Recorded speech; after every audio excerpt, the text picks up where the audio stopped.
Sit down and grab your lunch. It's time for the Bolts Brown Bag, the only show where you make the call. Well, are we headed into the final week of football in San Diego Chargers history? Welcome to Bolts Brown Bag. If it is the final week of football, we're kind of left with an ugly taste of the Christmas Eve loss to the Oakland Raiders. Welcome to another edition of our weekly web show, along with John Gennaro from the Mighty 1090 and BoltsFromTheBlue.com. I'm Ben Higgins. It's been a few days since the game, so not quite as fresh in everyone's mind, but I assume with the holiday the last few days that people haven't really been breaking down that 3-point overtime loss to the Raiders on Christmas Eve, and there's still a little bit left to talk about. Plus, we got some new things to talk about that are breaking right now as the Chargers return to practice to get ready for their finale against the Broncos on Sunday. I don't think anyone actually wants to break down the game. Even days later, day of, day after, it doesn't matter. It was ugly, it was sad, it was pathetic. Everyone wants to move on from the 2015 San Diego Chargers, and I don't really blame them. Yeah, I mean, it was just another one of those games in which the Chargers could have won, but didn't. Yeah. Out of their 11 losses so far this season, I think you can probably categorize at least 6 or 7 in that category of a game they could have won but didn't. Yeah, but does that make you feel better about the team? No. Yeah, it shouldn't. It shouldn't. Because it makes me feel worse about the head coach and the still lingering possibility that he could be back next season. And I will give Mike McCoy some credit and his coaching staff credit. They've lost a lot of players due to injury. They've somehow managed to be pretty competitive the last couple of weeks and, for the most part, play some of their best football against the Dolphins. And then on the road, the Raiders team that dominated them at the Q a month and a half ago. And they actually statistically won that battle pretty much from start to finish, just not on the scoreboard. So credit to the coaching staff for keeping it together. But there's so many times the Chargers lose these games in which a decision one way or another just doesn't go their way. And I've got to put that at the feet of the head coach. And you just can't keep going forward if that's going to be the way it turns out every Sunday. Well, everything goes at the feet of the head coach. And that goes for every NFL team. And really, when you look at other NFL teams, not just the Chargers, when you look at all of them, and this is going back years, even the really bad teams don't lose by a ton of points every week.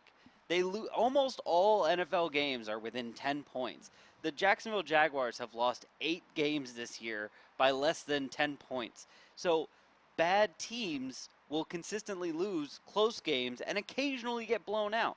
The Chargers, I guess bless their heart for not getting blown out again, but the fact that they are losing close games doesn't make them any better or worse than all of the other teams that are going to be picking top 5 next year. All right, got a lot to get to on today's show, including looking ahead. I already put up the poll question. It has to do with the top 5 draft pick the Chargers will almost certainly get. Okay. Thanks to their loss on Christmas Eve and a nice little upset win by the Baltimore Ravens. Yeah. Getting them a 5th win. And I just put up a few positions. Which position do you think the Chargers should target with that top 5 draft pick? I got defensive lineman, offensive lineman, wide receiver, defensive back, or other.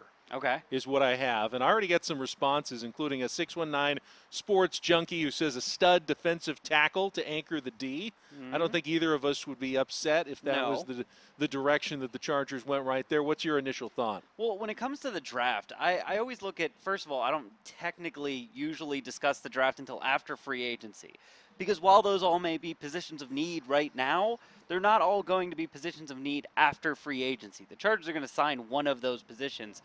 But I always look at it as who's the head coach, because whoever the head coach is probably going to dictate what position they take, or at least which side of the ball they take. I think we've sort of had our run here of offensive head coaches. I would like to see a defensive head coach be brought in, and the defensive head coach is going to come in and he's probably going to say, I need a defensive lineman with my top 5 pick, or he's going to say, we need to move down because I need a defensive lineman and a safety to replace Eric Weddle and also probably Jaleel Adai. So I don't think offensive line's the right pick. I don't think wide receiver's the right pick, although you can make an argument for it. But I would like to see a defensive coach start to build his defense with that first-round draft pick. All right, James Braxton tweeted in with his answer. Offensive line or defensive line, team has been soft in the trenches for long enough, need difference makers at the line of scrimmage. Rick says the Chargers should draft a new owner. Yeah, that's fair. He brings up a good point because I was watching the Cardinals yesterday just completely manhandle the Green Bay Packers, and it made me realize, I went back and looked at all the different teams in the NFL that I watch on almost a weekly basis, and I thought to myself that every single one of them is strong up front. They're strong on the offensive line, they're strong on the defensive line. They may throw the ball a lot, but the Patriots, they win up front on both lines. The Cardinals win up front on both lines. And the Packers, who we always looked at and said, look, they got great running backs. They got great wide receivers. They have a great quarterback. They have great, cornerbacks. They have great linebackers. They have lost some guys up front. Their offensive line is not what it used to be. Their defensive line is not what it used to be. And now they're getting manhandled, and they're getting pushed around, and they're losing games in embarrassing fashion. All right, offensive line in the early voting, very early, about 2-1 ahead of everything else. And I think that's just simply indicative of the struggles Melvin Gordon had. Yeah. Supposedly going to be the running back savior coming in, and was definitely not that. Now, Melvin Gordon is done for the season. Many others are done for the season. Let's get to the news that just broke a short while ago, and that is Eric Weddle has been placed on injured reserve by the Chargers, so he's out for the final game against the Broncos. Darryl Stuckey, another safety, is on injured reserve. He's out. Sean Lissamore is also out, and I think there was one other. Ladarius Green, tight end. So 4 more players placed on injured reserve for the San Diego Chargers, but that has triggered a little more controversy because the agent for Eric Weddle, David Cantor, very outspoken. Very outspoken. As soon as Eric Weddle was placed on injured reserve, has come out with a series of tweets, the first of which saying that Eric Weddle was fined $10,000 by the Chargers for staying out at halftime during the team's final home game to watch his daughter perform with the junior Chargers cheerleaders. Yep. They didn't publicize it. Eric wasn't going to say anything about it, but David says now that he's been placed on injured reserve and is not going to be allowed to travel with the team to the last game, according to the Chargers, who, quote, say, at least according to David Cantor, there's not room on the plane for all the injured players. He's gone ahead and made that public, and I'm sure there's going to be a backlash from Chargers fans who have appreciated Eric Weddle over the years and don't think the team should be doing this to him at the end of his career. Right, and now we have Mike McCoy at a press conference right now responding to that $10,000 fine, saying, we have a policy here and the situation took place. It was the organization's call. I understand what Weddle was doing. I don't really understand what the team's doing, except they don't want to make someone feel special. They don't want to make someone stand out because then it's, preferential treatment for one of the players. Look at all of the best teams over the years, and one thing you will find on all of them is preferential treatment. It exists. Tom Brady does not get treated the same way as the last man on that Patriots roster.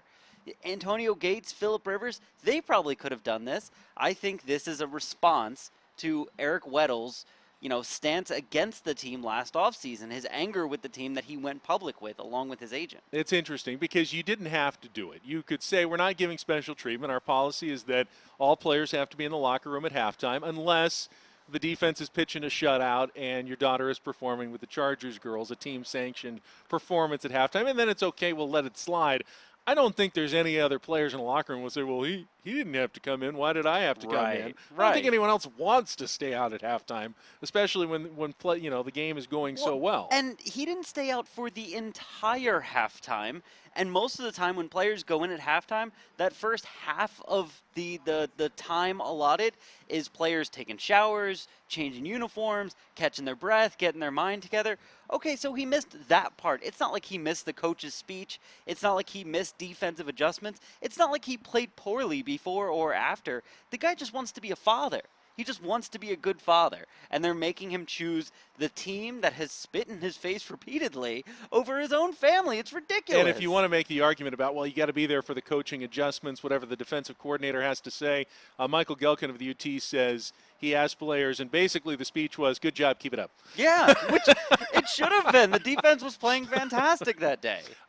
So I think what's interesting, though, is just now, and this is happening while we speak, the response by Mike McCoy to say it was a team decision, almost as not my decision, is interesting because it's – I like to see Mike McCoy kind of standing up on the side of his players, but he's also in a very precarious position right now with the organization to be taking a stand and saying, I don't like what Tom Telesco or John Spanos or Dean Spanos decided in this situation, I probably would have done something different. But that's kind of at least what he's insinuating by saying it was a team decision. We have a policy. Well, and for all of the lack of personality that Mike McCoy has shown since coming to the San Diego Chargers, one thing that we've seen is he's a family man. He's got kids. He's got a wife. He enjoys spending time with them whenever he can. He brings his family around the team so he can spend time with them. I'm sure Bernie Wilson or someone asked the follow-up question of, if it was you, would you have chosen the halftime speech over watching something very important in your child's life? He probably would have said watching something very important in his child's life. Yeah, and you know what? On the converse, though, and I want to be fair here, you can also make the argument that Eric Weddle has not handled his side of his split with the Chargers very well either. Right? He's going to be a free agent at the end of the year. The Chargers are under no obligation to pay him another giant contract with a lot of money, even if they do appreciate what he's done for the team over the years. Football is a tough business made with tough choices and a salary cap. And if the Chargers think that they have to go in a different direction moving forward, if you're a professional athlete, you can't simply take that as a slight necessarily that you're the wrong guy, they don't like you. You've got to, move on and try to prove them wrong. I'm going to ask you a question because you're a father, you're a family man. If your son was having some sort of event right down the street and you were going to miss, the beginning parts, the preparation of this show or your show on 10 News, and you knew you were just going to miss that. You were still going to get to be on air. You were just going to miss the preparation part because you were going right down the street. What would you do? You'd go to your bosses, say, look, this is the situation. I'm still going to be there for the show. I'm going to show up extra early and prepared to make sure we're okay. But, if it's okay with you, I'd like to do it. And they'd probably say, yeah, we understand. We don't want you to take away from your family or anything. If they find him, my assumption here is that Eric Weddle didn't ask his coaches or didn't even tell them it was happening. The media knew. I knew before it happened that it was going to happen. But my assumption here is he didn't go to his coaches or the front office or anyone and say, look, my daughter's doing this thing at halftime. I know we have rules, but this one time, would it be okay if whatever? And that just shows you there's a total lack of communication between Eric Weddle and the team, and that's been the problem for the last year and a half now. All right, let's see. A couple more tweets in here. Sam tweets about McCoy. If Tom Coughlin is going to get fired, why doesn't Mike McCoy? Well, he might get fired. Yeah. And Tom Coughlin might get fired. Right. Despite 2 Super Bowl titles. Has been, 4 years now? Since his last one? Since they made the playoffs even after the last Super Bowl title for the Giants. 4 seems like a lot, but I would believe it. It's you get a small window, especially if you've won a Super Bowl, but it's not an unlimited chain that you can go on forever just riding the coattails of 1 Super Bowl victory or even 2 Super Bowl victories. Right, and if Tom Coughlin in this scenario, if Tom Coughlin were to get fired and Mike McCoy wouldn't, if Charger fans are looking for reasons why that would happen, it's because the Giants demand perfection. They demand excellence. They demand that their team be a Super Bowl contender, and the Chargers don't demand excellence. They want a young guy who's their guy who came up their way. But if he fails, they're perfectly willing to rationalize it and say, oh, well, he failed for this. He had some bad luck, but he'll get better. He's our guy. All right, as you said, we don't really want to belabor too much a game that happened last Thursday that they lost in overtime. But, by the way, the Chargers were up 7 at halftime and did not allow a first down in the second half, yet somehow found a way to lose. Yeah. That's tough to do. I guess they count the touchdown as a first down, even though they only went 3 yards, the Raiders did to get it. Yeah. And otherwise didn't get a first down in the second half. That's amazing. Yeah. Actually. It's incredible. I thought that was a pretty incredible stat. We do have to give out a Bolts Brown Bagger of the game, and I liked today's choice of Bolts Brown Bagger for last Thursday's game, and it is Dontrell Inman. I like that. Who caught a touchdown, had another touchdown that was called back that he nearly had. I mean, nearly made a great diving catch in the end zone. It was ruled a touchdown before being overruled and overturned and taken off the scoreboard. But for the reason he's getting Bolts Brown Bagger of the game is volunteering to go in overtime and play safety when the Chargers had so many injuries that they didn't have enough defensive players to go in. So he raised his hand and said, I did it in high school. I'll go and give it a try. That's the Brown Bagger spirit. And isn't it hilarious that the Chargers desperately needed a safety, a week after cutting, forgetting his name. Adrian Phillips. No, the No. guy they signed to the 2-year contract for a bunch of money. Oh, Jimmy Wilson. Jimmy Wilson, Yeah. which was a very odd cut. And, with a couple of weeks left in the season, another year left on his contract, they cut him and suddenly they have a dire, desperate need for a safety. But, yeah, I mean, Dontrell Inman had a good game. He's a good player. Someone asked me yesterday why the Chargers offense now isn't as good as it was a couple of years ago. And they said, is it just Gates getting older, Rivers getting older? Is it just the offensive line? And so I thought about it, and I really think that one thing, the NFL is moving in the direction of yards after the catch. There's not a ton of these big plays, ball getting thrown way down the field. It's a lot more crossing routes, guy finds a lane, runs it for a big play. The Chargers don't really have any guys who can get you yards after the catch except for Ladarius Green and Keenan Allen. And Danny Woodhead Danny think Woodhead. leads the league in that this year. And Danny Woodhead. And who's, by the way, is not even a starter. But guys like Dontrell Inman, Stevie Johnson, they're fine. Even Antonio Gates, I can throw him in at this point. They're fine at picking up a few yards here and there, but you end up with this offense that, can run into problems anytime they're going down the field because they're never going to hit that big play and go for 60, 70 yards. And what they need to do in the draft or free agency is they need to find another guy or sign a Ladarius Green and make him a starter that can turn an 8-yard play into an 80-yard play. All right, in the spirit of Dontrell Inman playing safety and winning Bolts Brown Bagger of the game, I thought I'd ask, if you could see one Charger in this final game playing out of position, which Charger would it be and which position would you want to see him being played? Okay, well, I always wanted to see Phillip Rivers play tight end. He's got the size, and it's funny to watch him run.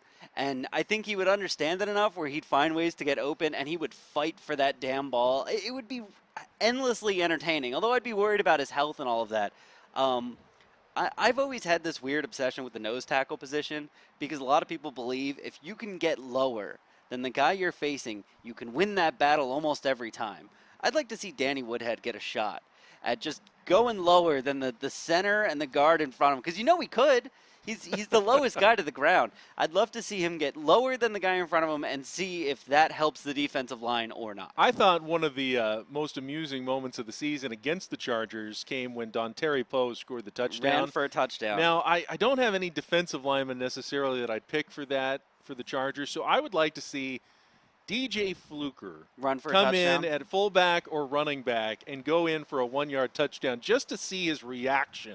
Oh, it'd be after fantastic. score. I think that would be fantastic. So my vote for out of position is DJ Fluker taking the fullback handoff for the 1-yard touchdown plunge. Hey, guard has worked out well for DJ Fluker. Maybe fullback would be even better. That's the next option. Yeah. Let's talk a little bit about what's coming up this week, because Peyton Manning and the Denver Broncos have found themselves in a bit of a controversy as well, thanks to an Al Jazeera report. Yeah. By the way, Mike McCoy, who was the offensive coordinator, I believe, of the Broncos in 2011. He was. When this happened, has responded to that today and said, don't believe everything you read. Yeah. So he's supporting Peyton Manning in his denial. So the report was from Al Jazeera that Peyton Manning received HGH from a clinic in the Indianapolis area, was mailed to his house in his wife's name, and that he was using HGH to try to recover from his neck injury that kept him out that season, right? Yes. Or the season before. Yes. I think that's the allegation. All right, we have the response, the forceful response by Peyton Manning to these allegations by Al Jazeera. I think I rotate, Lisa, between being angry, furious, on and on, but disgusted is really how I feel, sickened by it, that I'm not sure I understand how someone can make something up about somebody, admit that he's made it up, and yet it somehow gets published in a story.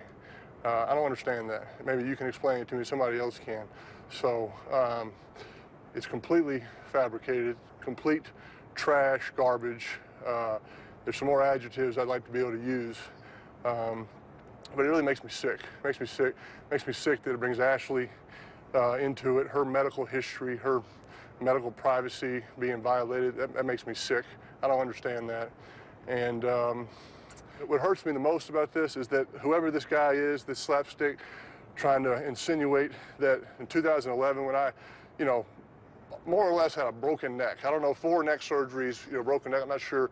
I'm sure there's a difference in there, but I had a bad neck, and I busted my butt, to get healthy. Put in a lot of hard work. I saw a lot of doctors. I went to the Geyer Clinic. He had a hyperbaric chamber that our coach, trainers, and doctors thought might be good for me. They went with me and thought it might help. Don't know if it helped. It didn't hurt. Time ended up being probably my best medicine, along with a lot of hard work. And that it really it stings me, whoever this guy is, insinuating that I cut corners. I broke NFL rules in order to get healthy. It's a joke. It's a freaking joke. All right, so that was a fairly fired up Peyton Manning. A little out of breath. Denying, Peyton Manning. Yeah, maybe just ran off the practice field before doing that. But, I mean, that's a pretty strong denial. If it comes back later that he did use HGH and got him from this clinic, then that's going to change everything I felt about Peyton Manning. Not just because he did it, but because he could be that strong lying about it in his denial afterwards. Rafael Palmeiro did it. Yeah, with baseball, he pointed fingers and said, "How dare you accuse me of this?" I don't know. Did you see the quote from Rodney Harrison on this situation? Because I know a lot of Charger fans know Rodney Harrison, like Rodney Harrison. They're fans of Rodney Harrison. I was kind of disgusted by his quote in response to this, because at the end of it, he says, don't ever take steroids or PEDs. It's the worst thing I ever did in my career. It's what he said at the end. But in the beginning, he said, yeah, I took HGH when I was playing for the Patriots. I had a bad groin, and I never had a groin problem again after that. But it was such a good sales pitch. It's an advertisement. For PEDs. He basically told every current football player, future football player, high school or college player, if you're having a problem with an injury, take this and your injury will go away. And then he said, but it was this big mistake and no one should do it. Then don't. I didn't suffer any consequences, and, well, it did help my injury, but don't do it, kids. I don't understand. And granted, I'm sure he was put on the spot. I think it was last night on the NBC show on Sunday Night Football. But if your goal is to try and say, don't do this, it's bad, I regretted it for the rest of my life, I will always regret it, don't start off by saying it totally helped my career and made me millions of dollars. All right, before we get to our 3 questions, got to get to our football picks. Can we not? Yes, no, we can, because my picks were actually on HGH this week. And I grew from second place right into the lead, passing you by with a perfect 6-point week.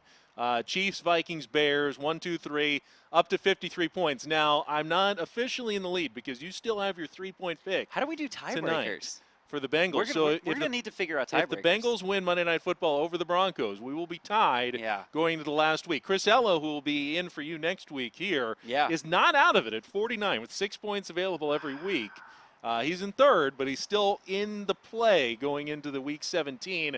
It's amazing, though. I mean, the Steelers and the Seahawks, 1-point selections that didn't come through. Yeah. And the Panthers losing their undefeated season. Yeah. Those were both huge. Chris did get the Jets, though, over the Patriots in that weird game in which Bill Belichick decided to kick off in overtime. Very strange. I was talking about this morning with Chris on the Mighty 1090. Almost as if the Patriots were trying to lose that game to keep the Steelers out of the playoffs. I mean, you can't at least be suspicious when it's the Patriots involved. I mean, it's probably not likely, but it was weird. It was a weird situation and a weird call by Bill Belichick. Very strange. And I think Matt Slater, who made that call at the coin toss, even said when Bill Belichick told him that, hey, we're kicking, he said, I asked him 3 times to make sure, and then he asked me whether or not I had a concussion. Which, it was that weird, that even the player himself making the call, getting the call from the coach, was pretty sure it was the wrong call. All right, let's move on to our 3 questions. We got Ferris in here, who's come up second to last week of the season, so the questions better be really good this week. I'll do my best. Okay. So first question, bunch of upsets yesterday. Pats, Steelers, Panthers, Seahawks all lost. Which one will have the biggest carryover into the playoffs? Well, the obvious answer is Ravens over the Steelers because it'll carry the Steelers out of the playoffs, which could have a big impact. Because last week we were both saying that we thought the Steelers were the most dangerous, they were scary, wild card, scary team, and now because of their upset loss, they no longer control their own destiny. The Jets simply have to beat their old coach Rex Ryan and the Bills next week. They're in. It could still, the Broncos could still fall out. And the Jets could lose. and It's not over for the Steelers, but that's a big loss yesterday. In addition to that, I think the Ravens made a blueprint of sorts for how to beat that Steelers defense and how to hold the offense in check, because they did a very good job of both with very limited talent. So now you give that blueprint to playoff teams that have significantly better talent, and I don't think the Steelers are half as dangerous as they were a week ago. The other argument's the Panthers losing that. That's not going to. But it's not no carryover. I don't think the Panthers ever had an aura of invincibility, so I don't think they lost it, even at 14-0. Yeah. They were a very good, solid football team, but they never looked invincible. I mean, especially the last couple of weeks where they were scraping by. So I don't think a loss really changes much about how you approach the Panthers, how the Panthers feel about themselves, or how the opponents are going to feel about them. The only way that game has any carryover whatsoever is that I believe now the Panthers are actually at risk of losing the number 1 seed in the NFC playoffs. If that were to happen, and then they had to play the number 2 seed in the NFC Championship game, and they lost home field advantage, that could have a big impact. But I don't see any of that happening. Are the Cardinals a better team than the Panthers? A better team than the Panthers. It depends on what you mean by team, but if they play each other, I feel pretty certain that the Panthers would win. I wouldn't Yeah. be surprised if it's the Panthers, Cardinals, or Seahawks. I think all three. Right. I think a matchup of 2 of those 3 teams is going to be the NFC Championship game. And it doesn't matter which one of those 3 goes to the Super Bowl. They're all going to be tough ones to beat. All right. Question 2. So 6 of the 12 playoff teams could have QBs making their first ever postseason start. So you have Brandon Weeden, McCarron, Osweiler, Cousins, Fitzpatrick, Bridgewater. Which QB do you think is most likely to get a win in the playoffs? I'm going to say Teddy Bridgewater. Going to get his first playoff win. See, that's interesting because I don't think they're going to have a particularly good seed, which means they're going to go up well, against if they a really... win, they're the 3 seed. Okay, so they'll be playing the 4 seed. And they'll be going up against the 6 seed. Oh, right, in the first round. If they beat the Packers for the NFC North this week. If they lose, they still could be the 5 seed if the Seahawks lose to the Cardinals in the last week, which is possible. And then they get Washington. It would be on the road, but they get the weakest division winner. So I like how well the Vikings have played. We did a preseason column. I picked them as my surprise wild card team, and you did. they've come through for me. They've played well. So I'm going to say they have played well enough to maybe even get a playoff victory. Okay. This one's easy for me. If the Broncos can win a playoff game with Tim Tebow, the Broncos can win a playoff game with Brock Osweiler. I'm not necessarily going to pick them to go all the way or even make it to the AFC Championship game, but I do think that defense can win a game by itself. How do you guys feel about about Weeden? I mean, the guy. he's Brandon Weeden is what he is. He's not. It's not like all of a sudden he's a magical great quarterback. He's not. Is Houston that much better of a team other than quarterback than Dallas was, though? I would have thought they were pretty equivalent, but apparently Houston is much better because they can succeed with Brandon Weeden where the Cowboys just miserably and utterly failed with him. The Texans were succeeding with basically me playing quarterback, and then Brandon Weeden's not much of a step up from me. So, yes, that's a very good, well-coached team. It's a very good, talented defense. They are a very good team, but they're a very good team inside that division. Once they have to play other playoff teams, I think they're going to get beat. All right, this is John's last show for the season. Yeah. He's going to be in Denver and coming back next week from the game. So make your last question to him count. All right. So I noticed in your picks contest, you picked the Bengals. Yeah. As your underdog. Yeah. I'm a little surprised. Why? Just am. So if you've paid attention, Ben, could you remind me what John said at the beginning of the season about my 11-3 NFC North AFC North champion Bengals? The season preview was 2 words. They stink. Yeah. But you've rescinded that. So I did. You did. I did early on. I still think they kind of stink. So I guess my question is this. I'm going to give you a hypothetical. Okay. You're going to invest. All right. Money, stock, I don't know, whatever. You have to choose between investing in a blockbuster video franchise. Okay. Or the Bengals tonight in prime time on the road in Denver. Who do you pick? VHS is coming back. I know it. The hipsters do love their VHS. Yeah, I guess it's got to be the Bengals tonight. Wow. A.J. McCarron is all the confidence in the world. I'm disappointed to because pull I this wanted off. I wanted a reverse jinx. I wanted you to say some No, really he's negative got, things. He's got the Bengals tonight. I Now will. You're both pulling for the Bengals. His whole season of our picks almost rests on the Bengals winning tonight. I will point out that of the 9 teams we picked over there, that was the 8th one. And I couldn't pick any of the previous 7. There was a lot off So the board. there That's was a true. lot off the board that I wish I could have picked instead of the Bengals. All Okay. right. Thank you, Ferris. All right, thank Have you. a good one. A couple more tweets just to get to. Faux Phillip Rivers wants to discuss the Denzel Perriman hit in overtime. It was like 2nd and 24 or something, and it extended the Raiders' drive that ended up with a field goal that won the game. Legal or illegal? It was right there on the edge. I saw it enough times that I understand what the NFL is trying to do and get that out of the game, but I don't think when he it's did anything overtime wrong. and it's that close to being a legitimate tackle, Yeah. you can't be deciding games with that kind of penalty. I don't think he did anything wrong. I think it maybe fell into the realm of, hitting a defenseless receiver and all that, but I don't think he did anything wrong, and I don't think you can penalize him for it. To me, I call it legal. 1 o'clock, we're just about wrapping up, but I have a question for you. Going back to his Blockbuster Video reference, if you had to invest in the future of any NFL franchise as a fan, basically you get to become a fan of an NFL franchise for the next 5 years. How many teams can you name that you would least like to invest in than the Chargers? Wow, is there a franchise that is trending more downward? I thought of than a the couple, Chargers? like the San Francisco 49ers. Yeah, that's a good one. The Detroit Lions, maybe. I mean, the Chargers still, we think, have Phillip Rivers moving forward, Right, which makes them at least somewhat bearable. But even with that, I still think they maybe rank below the Browns, because the Browns at least have some young, fun talent. They're going to have their coach again next year. Like, a lot of this rests on who the coach is after this year. But, man, when you're picking an NFL franchise to roll with for the future, there's not a lot of reasons left to pick the San Diego Chargers. No, there isn't. No. There is not. Final poll results, at least for now. Offensive line, 54% of the vote.